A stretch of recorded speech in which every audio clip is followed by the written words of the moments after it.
పుచ్చుకోవాలి. ఎందుకు 40 ఏళ్ళు వచ్చే ఆడవాళ్ళకైనా మగవాళ్ళకైనా, ముఖ్యంగా ఆడవాళ్ళకి 40 ఏళ్ళు దాటే ఇక్కడ కొంచెం మడత వస్తుంది, ఇక్కడ పేచీ వస్తుంది, రానియండి, దానికి ఏం చేయకండి, బ్యూటీ క్లినిక్ వెళ్ళకండి, 3000 ప్యాకేజీ, 6000 లీకేజీ, దరిద్ర పని అంటారు. ఎందుకు వెళ్ళాలి? పని ఏంటి?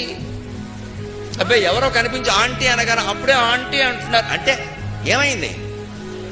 ఆంటీ అంటే తప్పే ఉందమ్మా, యాంటీ అంటే తప్పు. కానీ అబ్బాయి వెంటనే వచ్చేసింది ఫీలింగ్. ఇక్కడ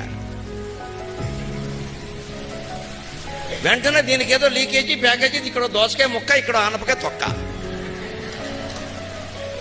బ్యూటీ క్లినిక్ వెంటనే. అంటే ఏంటి? 40 ఏళ్ల వయస్సు, శరీరంలో వచ్చే మార్పులు మనం అంగీకరించడానికి సిద్ధంగా లేం. మనం ఈ మార్పుల్నే అంగీకరించలేని వాళ్ళ మొత్తం జీవితాన్ని అంతం చేసేటువంటి మృత్యువుని ఎలా అంగీకరిస్తామండి? అందుకే జీవితం అంటే భయం మనకి. జీవితంలో ప్రతి క్షణం ఎందుకు భయపడుతూ ఉంటామంటే అయిపోయింది,